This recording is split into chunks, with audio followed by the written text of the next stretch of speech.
இப்போ மலச்சிக்கலை ரொம்ப ஈஸியாக நம்ம கையாள்வது எப்படி? ஸோ முதல்ல நம்ம வந்து என்னென்னா, பல்ஸ் பார்க்கும்போதே நமக்கு தெரியும். வாதம் அதிகரித்து இருக்கக்கூடிய நபர்களுக்கு, நம்ம உடலில் வாதம் அதிகரித்து இருந்தால் வறட்சித்தன்மை அதிகமாக இருக்கும். மலச்சிக்கல் தொந்தரவும் அதனால் ஏற்படுது. இந்த மலச்சிக்கல் தொந்தரவை நம்ம வந்து சரி செய்யறதுக்கு என்னென்ன வழிமுறைகளை நம்ம ஃபாலோ பண்ணலான்றதும் நம்ம தெரிஞ்சுக்கலாம்.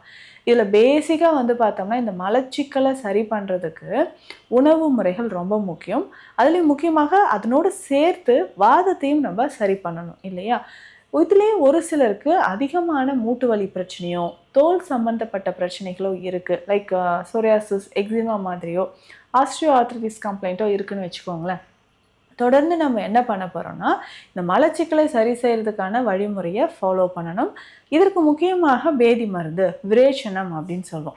ஸோ இந்த பேதி மருந்தை நம்ம வந்து ஃபாலோ பண்ணும்பொழுது மலச்சிக்கல் நம்ம உடலை விட்டு வெளியேறுது அப்படின்னு சொல்லலாம். ஸோ இதுதான் ஒரு முக்கியமான காரணம். ஸோ இந்த பேதி மருந்தை நம்ம எடுத்து வயிறை வந்து சுத்தம் செய்த பிறகு நம்ம ஃபாலோ பண்ண வேண்டிய விஷயங்கள் நிறைய இருக்குது. பேதி மருந்து கொடுத்துட்டோம், வயிறு க்ளீன் ஆகுது.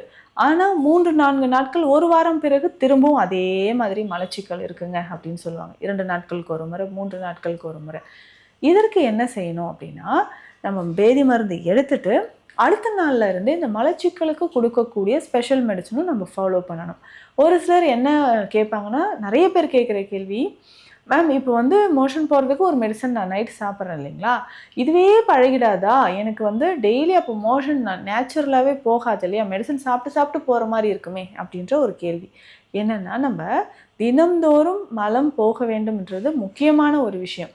மெடிசன் சாப்பிட்டு, சித்த மருந்துகள் சாப்பிட்டு நம்ம போகிறோன்னா அது ஒரு நல்ல விஷயம்னே சொல்லலாம். ஏன்னா இது வந்து ஹெர்பல்ஸ் தான். நம்ம உணவு எப்படி எடுக்கிறோமோ உணவு மாதிரியே தான் அடிப்படையாக வைத்து செய்யக்கூடியதான் சித்த மருந்துகள். ஸோ இதை எடுக்கும்போது இது வந்து ஒரு மெடிசன், இதையே ஹேபிட் ஆகிடும் அப்படின்னு நம்ம நினைக்க வேண்டாம். ஸோ கண்டினியூஸாக ஒரு 2 மாதங்கள் வரைக்குமாவது இதை நம்ம எடுத்து நம்ம பழகிட்டோம்னா நார்மலாக அதுக்கப்புறம் ஈஸியாக மார்னிங் எழுந்திரிச்சோடனே மோஷன் போக ஆரம்பிச்சிடும்.